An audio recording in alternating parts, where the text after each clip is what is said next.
Isra dan Mi'raj, Islam agama masa depan. Ada satu peristiwa penting yang terjadi di bulan Rajab, 15 abad yang lalu, yaitu Isra dan Mi'raj. Isra sebagaimana dimaklumi merupakan perjalanan pada malam hari dari Masjidil Haram yang ada di Mekah ke Masjid Al-Aqsa yang jaraknya lebih kurang 1239 km dengan menggunakan kendaraan burak yaitu Dabat Abiyat Fawq Al-Himar Duna Al-Bagal, hewan tunggangan berwarna putih di atas keledai tapi bukan bagal, peranakan kuda dan keledai, bersama malaikat Jibril. Mi'raj adalah perjalanan naik ke langit, menembus 7 lapis langit sampai ke Sidrat Al-Muntaha. Sebagian ulama berpendapat Mi'raj yang dilakukan Nabi masih menggunakan burak, sebagian ulama berpendapat menaiki semacam tangga, sebagian lain berpendapat Nabi ditarik oleh Jibril, Ahoza biyadi, dibawa naik ke langit. Peristiwa Isra dan Mi'raj ini melampaui alam pikiran masyarakat Arab ketika itu yang masih tradisional dan konservatif sehingga sebagian besar mereka menolak kebenarannya dan menuduh Nabi Muhammad SAW sebagai pembohong besar. Hanya segelintir orang yang membenarkannya termasuk Abu Bakar Al-Siddiq. Hari ini kemajuan sains dan teknologi telah membuktikan kebenaran peristiwa Isra dan Mi'raj. Perjalanan jauh ribuan bahkan ratusan kilometer bisa ditempuh dalam waktu relatif singkat. Demikian pula perjalanan menembus langit juga sudah berhasil dilakukan manusia.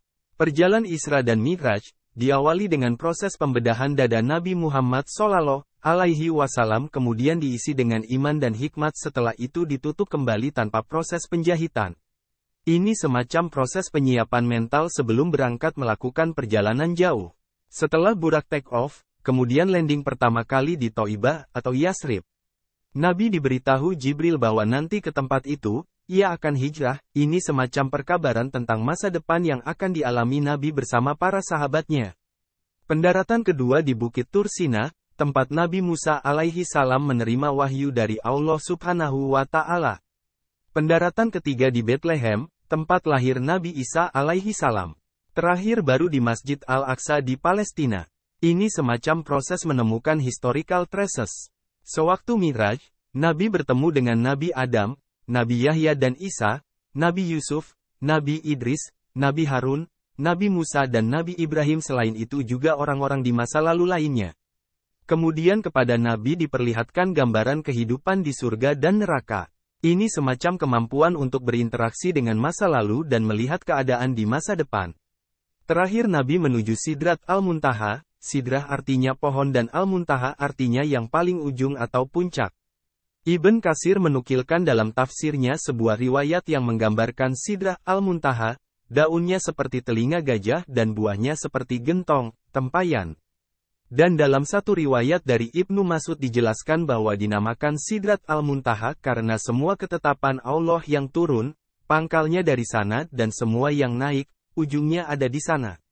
Ini secamam medium yang berisi catatan-catatan mengenai kehidupan di alam semesta termasuk manusia. Kemajuan teknologi digital hari ini seakan-akan memberikan gambaran yang punya kemiripan seperti yang dialami Nabi Muhammad SAW meskipun belum tentu sepenuhnya sama. Dengan teknologi digital, semua rekam jejak kelakuan manusia tersimpan dengan rapi dalam cloud storage. Teknologi metaverse bisa mempertemukan siapa saja tanpa terhalang gangguan fisik di dunia virtual. Fenomena mutakhir sebagaimana disebutkan sebelumnya menunjukkan bahwa Islam adalah agama masa depan, yang tidak hanya bisa membuktikan keberadaan masa lalu tapi juga bisa memperlihatkan gambaran masa depan bahkan mungkin lebih jauh daripada itu. Wallah a'lam.